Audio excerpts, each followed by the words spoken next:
Welcome to a lecture meant for civil services, particularly Bihar लोक सेवा आयोग पीटी प्रतियोगिता 67th। और हमारा जो पॉइंट ऑफ डिस्कशन ये है, बायोलॉजी रिलेटेड है। We will talk cell and related facts. Then we will discuss organism, plant kingdom and animal kingdom. Okay. So cell, a cell क्या है? ये हमारा जो fundamental and organizational unit जो है, that is called cell. तो cell में दो condition है. Cell is the unit of life, right? एक कैसा unit? Fundamental and organisational. Okay, so this cell is the fundamental and organisational unit of life. Now cells were first discovered by Robert Hooke in 1665 AD।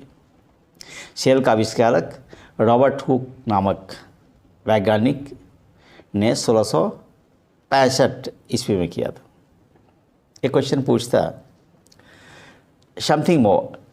लिवेनॉक इन 1674 में लिवेनॉक नामक scientist with improved microscope, मतलब जो microscope थे वो improved modified थे, उसकी सहायता से discovered are the free living cells in pond for the first time. Okay,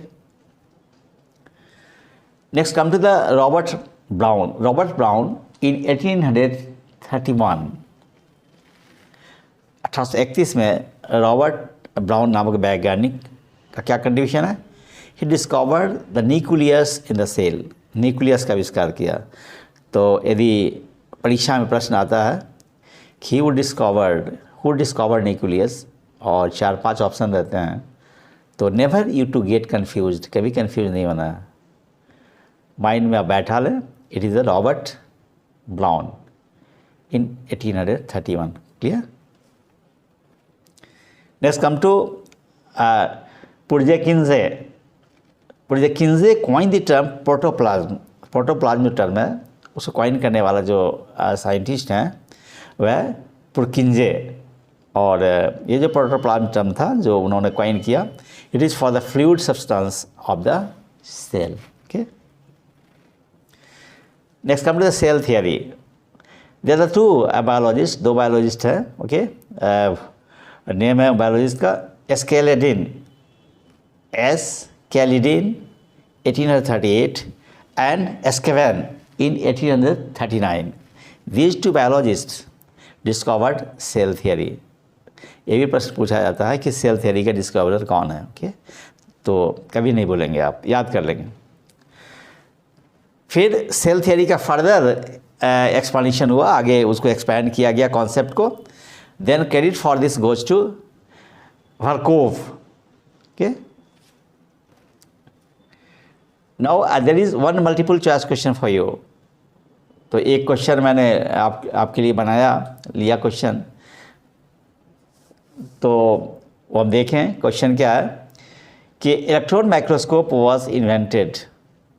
electron microscope was invented यानी किसने इन्वेंट किया इलेक्ट्रॉन माइक्रोस्कोप का? राइट, तो पहला रॉबर्ट हुक है।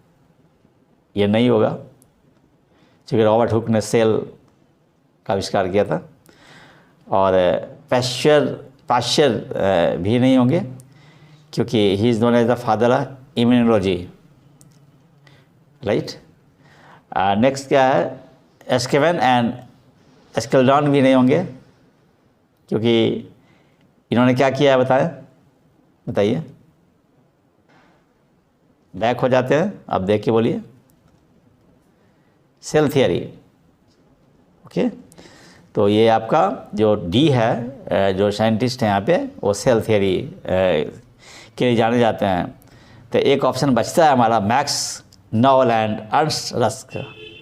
Yes, electron microscope was discovered by 2 scientist, one is max novel and another in the Ernst rusk. ये 2 scientist मिलकर आविष्कार किया होता है। इलेक्ट्रॉन माइक्रोस्कोप के बारे में बता दूं कि ये इसका रिजोल्यूशन, मैग्नीफिकेशन ये बहुत बड़ा दिखाता है और स्पष्ट भी दिखाता है। So as compare to the optical microscope, optical microscope का मतलब ये हुआ जिसमें कि हम प्रकाश का इस्तेमाल करते हैं और लेंस का इस्तेमाल करते हैं, तो उसकी तुलना में इसका जो इलेक्ट्रॉन माइक्रोस्कोप का जो रिजोल्यूशन है, रिजोल्यूशन का मतलब हुआ कि स्पष्ट दिखाना और मैग्नीफिकेशन जो बड़ा दिखाना बहुत ज़्यादा है as compare to optical microscope. Both the resolution and the magnifications are many more times greater than that of the optical microscope, right? Optical microscope में इलेक्ट्रॉन बीम का इस्तेमाल करते हैं, जहाँ पर इलेक्ट्रॉन माइक्रोस्कोप में इलेक्ट्रॉन बीम का आविष्कार करते हैं। जो आपने माइक्रोस्कोप का इस्तेमाल बायोलॉजी क्लास में करते हैं प्रयोग के लिए, या फिजिक्स के क्लास में भी होता है, तो वहाँ पे क्या है, वो जो माइक्रोस्कोप, जो ऑप्टिकल माइक्रोस्कोप होता है उसमें लाइट का इस्तेमाल होता है, और ये जो इलेक्ट्रॉन माइक्रोस्कोप होता है इसमें इलेक्ट्रॉन बीम का इस्तेमाल होता है। तो ये भी आप याद रखेंगे, प्रश्न पूछे जा सकते हैं, right. So now come to two kinds of cell. Cell जो दो प्रकार के होंगे उनके बारे में हम चर्चा करेंगे।